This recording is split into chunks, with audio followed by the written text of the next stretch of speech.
Jamaah,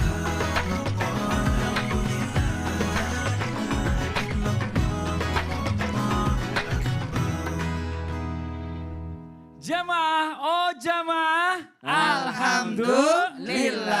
Alhamdulillahirrahmanirrahim, kembali lagi di Islami Twinda, jamaah Islami Twinda dan rahmati Allah. Masih membahas tentang tema hari ini ya. Dengan tema hati-hati dengan pengganggu sholat ini. Nah ini Masya Allah luar biasa. Sebelum kita lanjutkan lagi mendengarkan tausiah dari guru-guru kita akan kembali melihat sebuah video tayangan ya. Tentang hati-hati posisi duduk saat sholat. Ini dia tayangannya.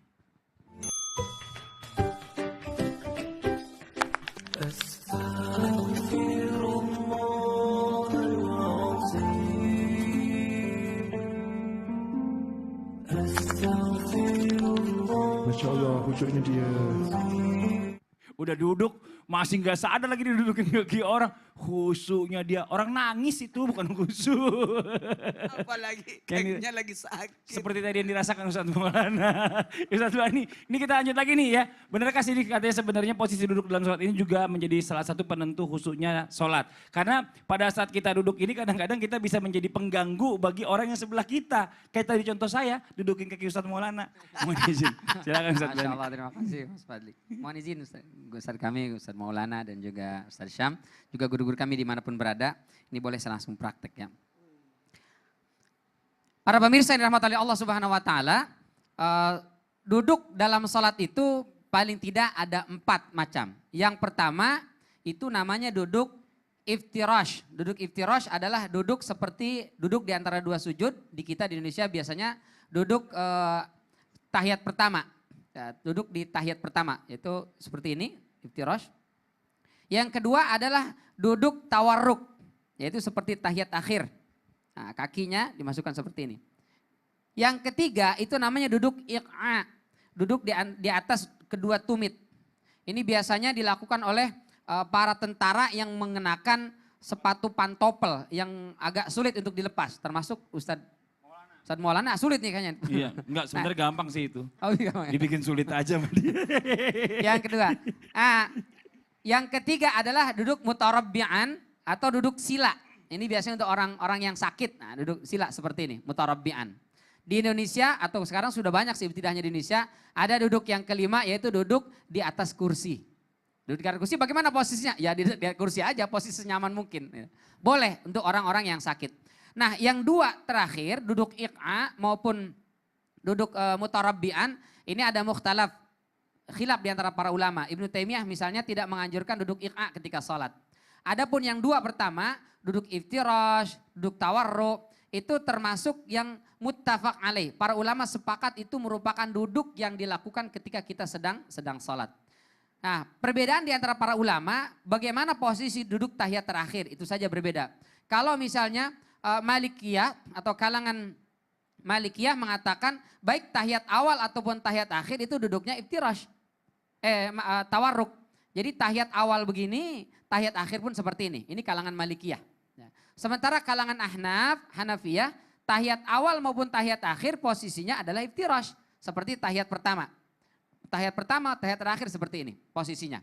Nah sementara kalangan Hanabilah, Imam Ahmad bin Hambal, lihat sholatnya kalau ada 2 tahiyatnya, maka tahiyat pertama itu duduknya iftirash, duduk terakhir baru tahiyat terakhir adalah duduknya tawarruk. Tapi kalau sholatnya itu hanya 2 rakaat, seperti sholat subuh atau sholat sunnah yang 2 rakaat, maka duduk tahiyat akhirnya posisinya iftirash. Ya seperti ini.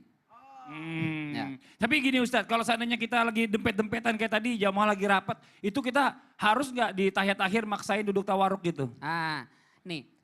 Mohon maaf sebelum ke situ, kalau kalangan Syafi'iyah tadi membedakan sama seperti Imam Ahmad, rakaat pertama itu tahiyat pertama itu menggunakan duduk iftirash, duduk tahiyat terakhir itu baru duduk tawarruk, seperti dalam mazhab Syafi'i. Mau sholatnya 1 tahiyat atau 2 tahiyat, pokoknya tahiyat akhir itu mesti tawarruk.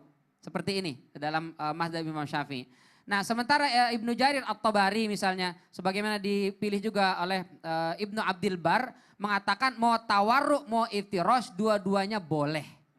Sehingga tidak boleh kita merasa paling nyunah karena misalnya duduk saya iftiros nih tahiyat akhir. Misalnya Mas Fadli duduknya tawaruk. Iya. Nggak ngaji nih. Iya. Itu Dia nggak bisikan tahu dari kaki setan. saya sakit kalau ditekuk nggak bisa, ya Nggak kan? boleh. Iya.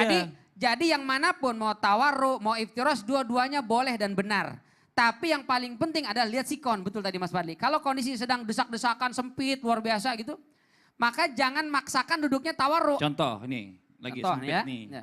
Saya takut Hati-hati Ustaz Bani, Iya, saya nanti takut. dia dudukin lagi kaki kita itu. Sempit misalnya. Kita Iya. mazhab Syafi'i duduknya adalah tawaruk seperti ini. Heeh. Jika memungkinkan kondisinya aman, maka silakan tawaruk.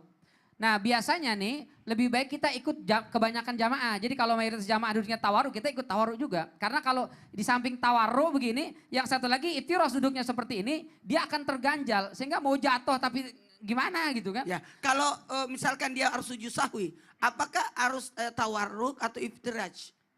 Maksudnya di rakaat terakhirnya? Dia di Ya. sujud terakhir. Kalau di duduk terakhir. Di duduk terakhirnya, kalau dalam madzhab Imam Syafi'i maka duduknya tetap duduk tahiyat akhir. Oh, duduk Tawarruk. tahiyat akhir walaupun dia akan sujud sahwi. Walaupun dia akan sujud sahwi, tapi tahiyatnya tahiyat sudah duduknya tawarruk kalau dalam madzhab Imam Syafi'i. Ya. Iya, oke.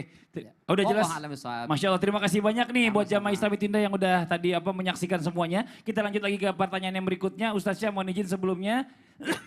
Ya benarkah ada lagi gangguan yang biasa terjadi nih terutama ya dalam rukun sholat yaitu bicara membaca Al-Fatihah.